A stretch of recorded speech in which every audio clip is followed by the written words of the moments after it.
गरीब सास की 3 बहुओं की सब्जी की खेती मछली पालन। हाँ मेरी प्यारी लाली गंगा, तुम दोनों के लिए ही चारा पानी लगा रही हूँ। भरपेट खा लेना ताकि अच्छे से ज्यादा दूध दे सको। आशा नाद में जल्दी से चारा लगाकर दोनों गाय को खूंटे से खोलकर खाने को छोड़ देती है। बबीता, जल्दी से अंदर से दूध निकालने की बाल्टी ले आओ, थोड़ी देर में सब लोग दूध लेने के लिए आ जाएंगे। ये लीजिए जेठानी जी बाल्टी।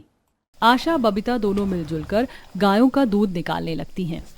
देखो तो जरा, चोकर चारा खिलाने के बावजूद भी हमारी गाय कितना कम दूध दे रही है। पहले तो हमारी गाय एक टाइम में 2 बाल्टी भरकर दूध दिया करती थी, उतने में ही दही पनीर भी बनाकर बेच लेते थे। सही कहा। और पहले तो दूध उबालने में कितनी मोटी मोटी मलाई बैठती थी, क्योंकि हम अपनी गाय को हरा हरा चारा भी तो खिलाते थे। लेकिन इस बार गर्मी के चलते कितने लोगों ने खेत खलियान बिना बुआई किए छोड़ डाले हैं। सुना है इस बार सब मछली पालने वाले हैं। पिछले साल मछुआरों ने नहर से मछली मारकर खूब आमदनी कमाई थी, इसीलिए। किरण की इस बात पर कलावती जवाब देती है, बहू, हर काम हर किसी के बस की बात थोड़ी ना होती है। मछली पालन करना पान पर चूना लगाने जितना आसान भी नहीं है। इतने में सभी दूध लेने के लिए बर्तन लेकर आ जाते हैं।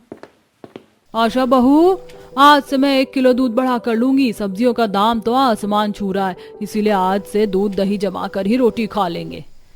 माफ कीजिएगा मनोरमा आंटी जी, लेकिन 2-4 दिनों से गाय दूध कम कर रही है, तो 2.5 किलो दूध नहीं हो पाएगा। देख लो आशा बहू, एक नहीं तो आधे लीटर ज्यादा दूध का जुगाड़ लग जाए। तुम तीनों तो जुगाड़ू हो। बबीता, तुम्हारी बाल्टी में ज्यादा दूध है क्या? जेठानी जी, आधी किलो एक्स्ट्रा दूध बचा तो है, लेकिन हमें भी तो चाय पानी के लिए चाहिए। तभी किरण जुगाड़ू दिमाग दौड़ाकर कहती है, जेठानी जी, आप मनोरमा मौसी जी को ये दूध दे दीजिए। मैंने कल शाम का दूध उठाकर रखा हुआ है, उसमें हमारे चाय पीने का जुगाड़ हो जाएगा। बबीता बचा कुचा दूध भी मनोरमा के बर्तन में नाप देती है। ये लो आंटी, आपने आधा किलो दूध मांगा था, 3 पाव दूध हो गया। मनोरमा काकी आज अगर दूध का हिसाब दे देती तो घर में साग सब्जी खरीद कर लानी थी, राशन भी भरना था घर में। हाँ हाँ, लाई हूँ पैसे, ये लो। इस महीने के दूध का हिसाब 1000 रुपए, बाकी 1 हफ्ता दूध नहीं लिया था। सभी लोग दूध लेकर चले जाते हैं। तभी तीनों के पति मछली का जाल लगाए लटका हुआ समूह लेके आ जाते हैं। दिवाकर, राकेश, अजीत, तुम तीनों तो काम देखने गए थे, फिर ये मछली का जाल कहाँ ले गए थे? माँ, हम तीनों मछली पकड़ने गए थे, लेकिन सुबह से जाल लगाए लगाए एक मछली तो दूर घोंगा भी नहीं फंसा। अरे तो किसने कहा था आप तीनों भाइयों को मछली मारने जाने को? और इस वक्त गर्मी के चलते सारी नहर सूखी पड़ी है, तो मछलियां क्या खाक मिलेंगी? जेठानी जी, इन तीनों भाइयों का तो रोज का धंधा हो गया। सुबह सुबह मछली का जाल उठाते हैं और नहर पर चले जाते हैं और हाथ मलते हुए आ जाते हैं। यहाँ तो हम हैं कि गाय का दूध बेचकर गुजारा चला रहे हैं, रोटी पानी। इन तीनों को ये नहीं कि कहीं अच्छा काम देख लो, बस घर में रहकर ओल पर मिट्टी चढ़ाएंगे। किरण का ताना कसने पर राकेश भड़क जाता है। हाँ हाँ, सारे खर्चे तो जैसे तुम लुगाइयां ही उठा रही हो। हम पति 4 दिन घर में क्या बैठ गए, तुम्हारी तो आंखों में खटकने लगते हैं। हम तीनों भाई घर में शौक से थोड़े ना बैठे हैं, हमें भी कमाने की टेंशन है। पर अभी बरसातें लगने में भी टाइम है, और इस बार किसी ने खेत में फसल की बुवाई भी नहीं लगा रखी कि हम कटाई करके थोड़े बहुत पैसे कमा लेते।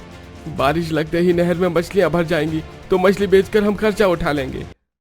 पर बेटा, अभी सावन भादो लगे में पूरा 2 महीना बाकी पड़ा है। तब तक तुम लोग ऐसे घर बैठने से अच्छा थोड़ी बहुत साग सब्जी ही लगा कर बेच लो। रोज का 400-500 रुपए तो मुनाफा घर में आएगा, तो खाना पीना ढंग से होगा। कलावती की सब्जी बेचने की बात पर दिवाकर का मुंह चढ़ जाता है। माँ, सब्जी बेचने के लिए कम से कम 4-5 हजार की पूंजी लगानी पड़ेगी, और हमारे पास एक खोटा सिक्का भी नहीं है। तीनों के ना कमाने के चलते अक्सर लड़ाई की जड़ रहती है। जैसे तैसे तीनों जुगाड़ू बहुएं घर खर्च में हाथ खींच कर चला रही थी, जिससे दूध बेचकर मुश्किल से महीने भर का खाना पीना हो पाता था। माँ जी, हम तीनों बाजार जा रही हैं सब्जी खरीदने। बहू, क्या जरूरत है फालतू में सब्जी खरीदने में खर्चा करने की? देखो, मचान पर कोई लौकी तुरई लगी हो तो तोड़ लो, उसी को बना देना। कलावती के कहने पर किरण ने लकड़ी की सीढ़ी लगाकर मकान की छावनी पर देखा, जहाँ सब्जी की बेल में तुरई लौकी के फूल खिले थे। कुछ सब्जी उगकर छोटी रह गई थी। किरण, छत पर कुछ सब्जी आई है क्या? देखो, अगर 2-4 तोरी भी लगी होगी तो अभी के टाइम का सब्जी का जुगाड़ हो जाएगा। बबीता भाभी, कुछ सब्जियां बेल में लगी तो हैं, लेकिन कीड़ों ने फिर से डंक मारकर सारी सब्जियां खराब कर दी हैं। तभी किरण पत्तों से ढकी हुई 2 मोटी मोटी तोरी लगी देखती है जो कि सख्त हो चुकी थी। अरे नहीं, 2 तोरी मिली भी तो सब्जी बनाने लायक नहीं बची, ये तो एकदम सख्त हो गई हैं। अब तक तो इसके अंदर बीज भर गए होंगे, और वैसे भी इस तोरी का सीजन खत्म हो, इसको बीज बनाने के लिए छोड़ देती हूँ, दोबारा सब्जी लगाने के काम आएगा। किरण जल्दी से लकड़ी की सीढ़ी से नीचे उतर जाती है। क्या हुआ छोटी बहू, आज छावनी पर एक भी सब्जी नहीं थी क्या? नहीं माँ जी, एक भी सब्जी नहीं उगी थी। जाओ फिर थोड़ा बहुत कुछ सब्जी बाजार से ही खरीद कर ले आओ, रोज रोज दाल खाकर तो मन पक सा गया है। अब आशा सब्जी खरीदने के लिए थैली लेकर आती है और तीनों कुछ ही देर में बाजार पहुंच जाती हैं। खा लो भैया, एकदम ताजी ताजी सब्जी खा लो। आलू ले, पालक ले, गोभी ले, मटर ले, सस्ती सब्जी खाना है तो चले आओ माल के मंदे। मेरे ख्याल से वो सब्जी वाला सस्ती सब्जियां बेच रहा है और उसकी सब्जी भी काफी ताजी है, उसी के पास से खरीद लेते हैं जेठानी जी। देवरानी जी, ये रेडी पर बेचने वाले तो सब्जी का टेढ़ा मेढ़ा दाम लगाते हैं, थोड़ा सा और अंदर सब्जी मंडी में घुसकर सब्जी खरीदते हैं, वहाँ कुछ सस्ती मिल जाएगी। मगर बड़ी जेठानी जी, एक बार पूछने में क्या जाता है, रेट पूछ लेते हैं, अगर हमें पड़ता खाएगा तो सब्जी खरीद लेंगे यहीं से। अब तीनों जुगाड़ू बहुएं उस सब्जी वाले के पास आकर सब्जियों को देखने लगती हैं। तभी सब्जी वाला खड़ूसपन से बोला, अरे बहन जी, आंखें जमा जमा कर सब्जियों को ही देखती रहोगी या सब्जी खरीदनी भी है? भाई साहब, सब्जी खरीदनी है तभी तो यहाँ आए हैं, ये मटर कैसे बेच रहे हो? बहन जी, वैसे तो मटर 25 रुपए का पाव बेच रहा हूँ, पर 1 किलो 100 रुपए का लग जाएगा। बताइए कितना चाहिए? मटर का महंगा रेट सुनकर तीनों बहू की आवाज हलक में रह सी गई और आंखें फटी की फटी रह गई। क्या कहा? मटर 100 रुपए किलो? मटर बेच रहे हो कि सोना बेच रहे हो? थोड़ा ठीक ठाक लगा लो। बहन जी, माल भी तो देखो, एकदम ताजा है। सस्ते मटर खाने हैं तो वहाँ थोड़े मटर पन्नी में पड़े हैं, बस थोड़े छिलके खराब हैं, पर अंदर से मटर के दाने एकदम ठीक निकल जाएंगे। 40 रुपए किलो लग जाएगा। बताइए। आशा ने मटर का पन्नी खोल कर देखा। गर्मी से सारे मटर गल कर खराब हो चुके थे और बास मार रहे थे, जिससे तीनों ने मुंह भींच लिया। भाई साहब, ये मटर तो 10 रुपए किलो खरीदने पर भी महंगा है और तुम 40 का रेट बेच रहे हो। नहीं चाहिए तुम्हारे मटर। इतना बोलकर तीनों जुगाड़ू बहू आगे बढ़ जाती। सब्जी वाला पिनक पड़ता है। अरे खरीदना नहीं था, फालतू में टाइम खराब कर दिया। इन जैसे गरीब को तो बस फ्री फंड में सब्जी दे दो खाने को। तीनों ने पूरा बाजार छान मारा, लेकिन हर जगह ही सब्जियों का रेट एक था। बाप रे, इन सारे के सारे सब्जी वालों ने तो लूट मचा रखी है। ऐसा लग रहा है जैसे सब्जी में हीरे मोती जड़े हैं जो इतनी महंगी बेच रहे हैं।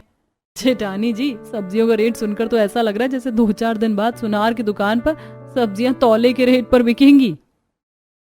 हाँ, पर खाने वाले तो इतनी महंगी सब्जी भी खरीद कर खा रहे हैं। ऐसी गर्मी के मौसम में थोड़ी हरी ताजी सब्जी खाकर ही तो शरीर में थोड़ी ठंडक मिलती है, लेकिन हम गरीब बहुएं वो भी नहीं खा सकती। सबसे सस्ता तो बस थोड़ा बहुत आलू बिक रहा है, 2-4 किलो आलू में से ही ले लेते हैं, हफ्ते भर तो चलेगा।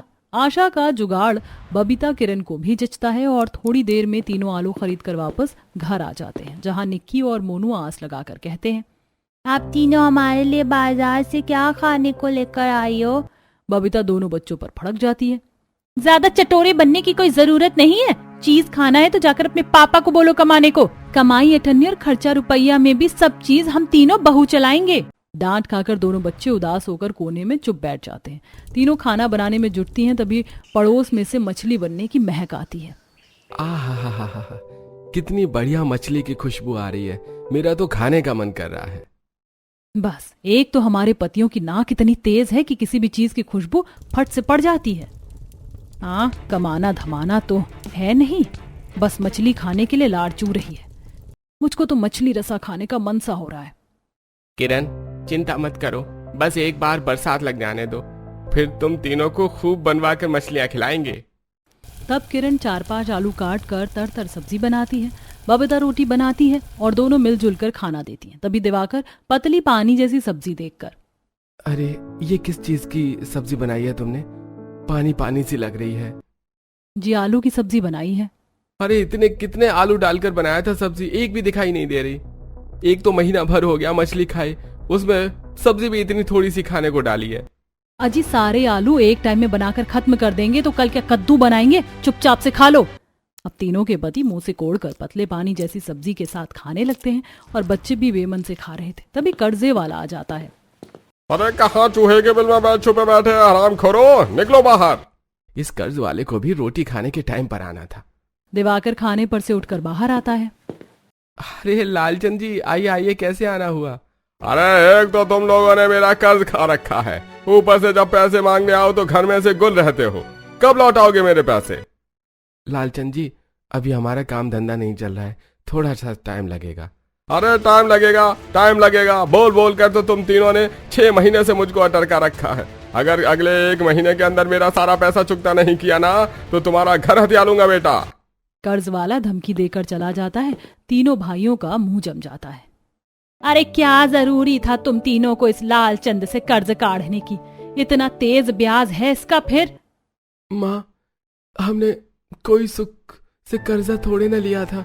तुम्हारी तबीयत उन दिनों इतनी ज्यादा खराब थी और हाथ में पैसे नहीं थे, तभी तो लिया। हमारी किस्मत ही खराब है। अजी, अब भी कुछ नहीं बिगड़ा। आप तीनों भाई शहर जाकर काम कीजिए, हम बहुएं यहाँ दूध बेचकर घर चला लेंगे। मगर शहर जाने के लिए किराया भाड़ा लगेगा और जाते ही काम थोड़े लग जाएगा। कोई नहीं, हम तीनों बहू ने थोड़े पैसे जोड़ कर रखे। आप तीनों इन पैसों से जाने की व्यवस्था कीजिए। तीनों जुगाड़ू बहू ने किसी तरह घर का खर्चा काट कर जो थोड़ी बहुत पैसे बचाए थे वह अपने पतियों को दे देती हैं, जिससे वह अगले ही दिन शहर चले जाते हैं। इधर दूध बेचकर तीनों घर चला रही थी। पिछले कुछ दिनों से हमारी दोनों गाय कुछ ज्यादा ही कम दूध कर रही हैं। ऐसा रहा तो कैसे चलेगा? जेठानी जी, कुछ दिनों से हमारी गाय गोबर भी ढीला कर रही है और अब इनका दूध भी कड़वा सा लग रहा है। लगता है दोनों गाय गर्भवती हैं। तभी मनोरमा, जो उनसे दूध खरीद कर ले जाती थी, उल्हाना देती है।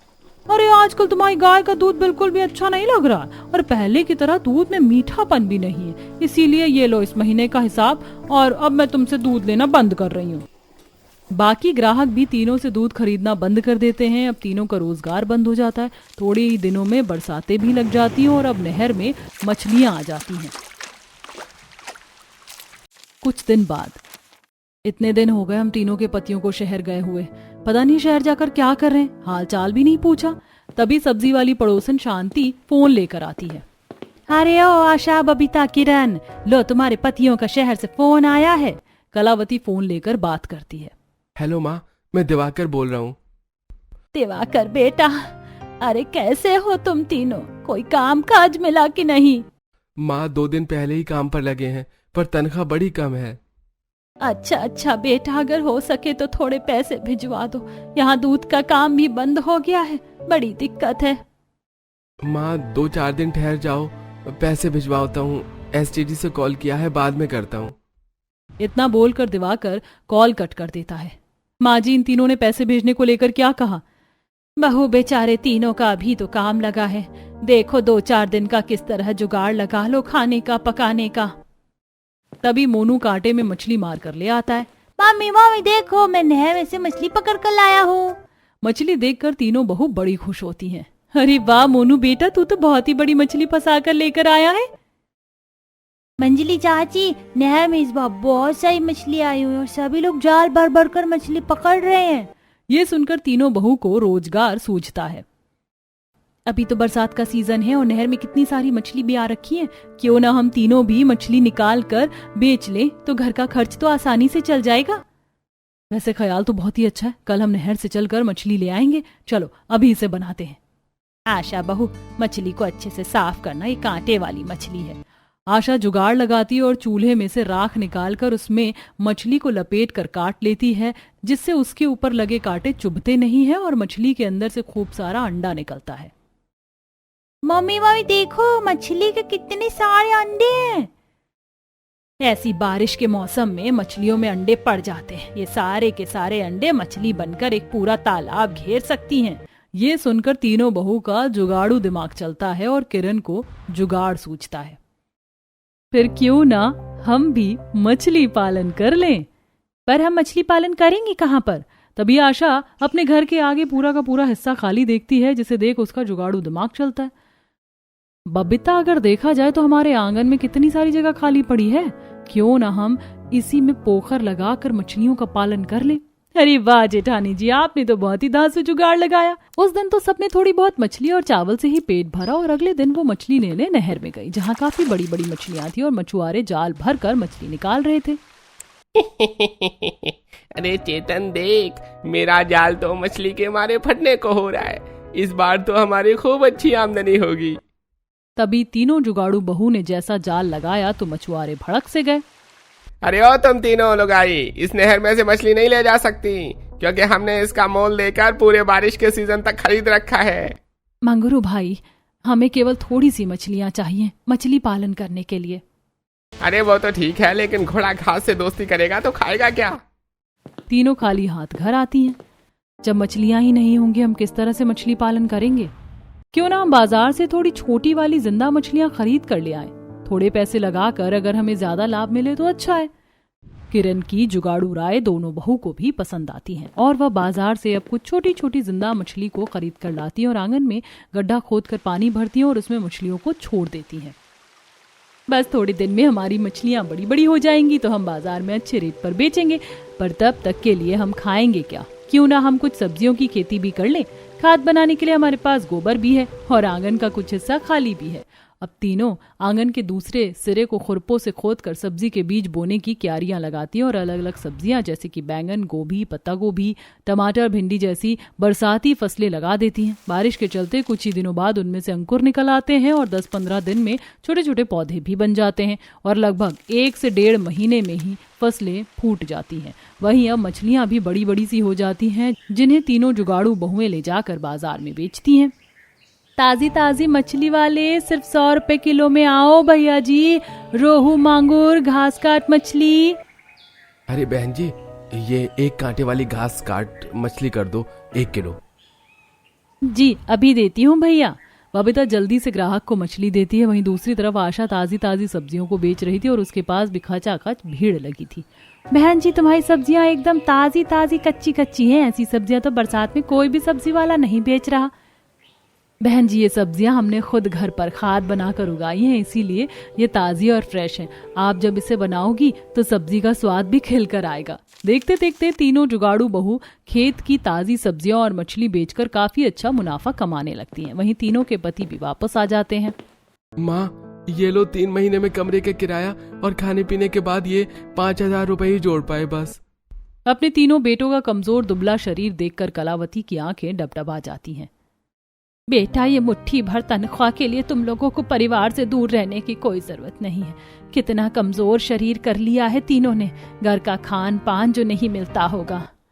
अजी माँ जी बिल्कुल ठीक कह रही हैं। अब आप तीनों भाई यहीं पर रहो। जब गांव में ही रहकर इससे ज्यादा आमदनी हो सकती है तो परिवार से दूर शहर में जाने की क्या जरूरत है। हम तीनों बहू मछली पालन करेंगे और ताजी ताजी सब्जियां उगाएंगी और आप तीनों भाई ले जाकर बाजार में बेचना। हम तीनों ने काफी अच्छे ग्राहक जमा लिए हैं। तीनों को अपनी जुगाड़ू पत्नियों की सलाह काफी जचती है। तीनों गांव में रहकर ही बाजार में ताजी सब्जी और मछली बेचते हैं और बहुएं मछली पालन करती हैं और धीरे धीरे उनकी गरीबी भी मिट जाती है।